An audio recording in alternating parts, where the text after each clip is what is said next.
घर में बेटी के विवाह की तैयारियां चल रही थी। निर्मल जी और उनकी पत्नी शोभा जी कुछ जरूरी सामान की खरीदारी कर अभी घर लौटे ही थे कि शोभा जी घबराई हुई सी कमरे से बाहर आई और बोली, गहनों के डब्बे वाला पैकेट गायब है। ये क्या कह रही हो? निर्मल जी के तो मानो होश ही उड़ गए।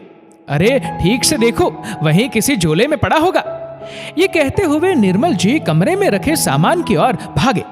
सारे सामान को एक एक कर निकाल हर एक झोले का मुआयना करने के बावजूद निर्मल जी को भी वह गहनों का डब्बा कहीं नहीं मिला। कहीं गहनों का डब्बा ज्वेलरी की दुकान पर तो नहीं छूट गया। शोभा जी ने खुद को दिलासा देना चाहा, लेकिन निर्मल जी ने यह कहते हुए उनकी बात को एक सिरे से नकार दिया कि मैंने खुद अपने हाथों से गहनों का डब्बा पैकेट सहित झोले में रखा था, तो फिर भला दुकान में कैसे छूट सकता है? अब क्या करे जी, अभी तो उन गहनों के रुपए भी देने बाकी है। शोभा जी घबराई। असल में ज्वेलरी की दुकान वाले विनोद जी निर्मल जी की जान पहचान वाले थे, इसलिए बेटी के विवाह के लिए गहने उन्होंने उधार ही ले लिए थे, ये कहते हुए कि घर पहुंचते ही रुपए भिजवाता हूं। लेकिन अब उन्हें खुद नहीं पता कि वह गहने कहां चले गए। मुझे लगता है कि वह गहने उस ऑटो में ही छूट गए जिसमें हम अपनी गली के मोड़ तक आए थे। शोभा जी ने आशंका जताई। तुम सही कह रही हो, लेकिन उस ऑटो ड्राइवर को अगर वह गहने मिल भी गए तो वह उन्हें हम तक पहुंचाएगा कैसे? उसे क्या पता कि इस गली में हमारा घर कौन सा है? आप भी कैसी बातें कर रहे हैं जी? आपको लगता है कि जो किराए के 5 रुपए छोड़ने को कहने पर चिक चिक कर रहा था, वह लाखों के गहने वापस करने आएगा? ये बात भी तुम सही कह रही हो, लेकिन अब हम करें तो क्या करें? हम उसके ऑटो का नंबर भी तो नहीं जानते कि पुलिस में गुमशुदगी की रिपोर्ट लिखा सके। निर्मल जी और सुधा जी परेशान हो अपना सर पकड़ बैठ गए। तभी निर्मल जी के मोबाइल की घंटी बज उठी। मोबाइल के स्क्रीन पर ज्वेलरी दुकान वाले विनोद जी का नंबर डिस्प्ले हो रहा था। लो, गहने के रुपयों का हिसाब करने के लिए दुकान से विनोद जी का फोन भी आ गया। निर्मल जी के माथे की शिकन बढ़ गई थी। उन्होंने फोन रिसीव कर लिया। हेलो निर्मल जी, मैं विनोद बोल रहा हूँ। आप घर तो पहुंच गए होंगे ना? जी पहुंच तो गया हूँ, लेकिन वेकिन छोड़िए निर्मल जी, गहनों के रुपए लेकर आप जल्दी से मेरी दुकान पर आ जाइए। क्यों भाई साहब, कोई बात हो गई क्या? निर्मल जी बोले, आप पहुंचिए, मैं आपका इंतजार कर रहा हूं।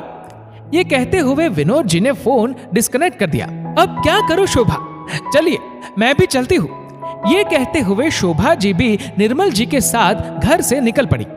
ज्वेलरी की दुकान पर पहुंचते ही सबसे पहले शोभा और निर्मल जी की नजरें उस ऑटो ड्राइवर पर पड़ी, जिसके ऑटो के किराए में 5 रुपए कम करवाने की वजह से निर्मल जी की अच्छी खासी झड़प हो गई थी।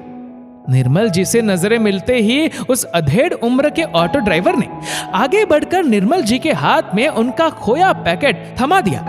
साहब, आपका ये पैकेट मेरे ऑटो में ही रह गया था। उस गरीब ऑटो ड्राइवर की ईमानदारी देख निर्मल जी और शोभा जी हैरान थे, लेकिन ज्वेलरी की दुकान वाले विनोद जी ने बताया कि ऑटो ड्राइवर गहनों के पैकेट पर लिखे मेरे दुकान के पते पर आया था, इसलिए मैंने आपको फोन किया।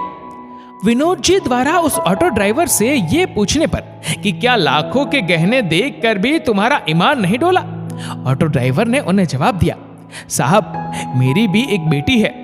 मैं दिन रात मेहनत कर उसकी खुशियां खरीदने के लिए पाई पाई जोड़ता हूँ, और अपनी बेटी की खुशियां खो जाने पर एक बाप पर क्या बीतती है ये मैं भी जानता हूँ। उस ऑटो ड्राइवर की बातें सुन शोभा जी भी भावुक हो उठी और निर्मल जी ने उस ऑटो ड्राइवर को इनाम में कुछ रुपए देने चाहे, लेकिन उस ऑटो ड्राइवर ने ये कहते हुए रुपए लेने से इनकार कर दिया कि साहब अगर कुछ देना ही चाहते हैं तो बस इतना कर दीजिएगा कि किसी की मेहनत के रुपए देते वक्त उससे चिक चिक मत कीजिएगा।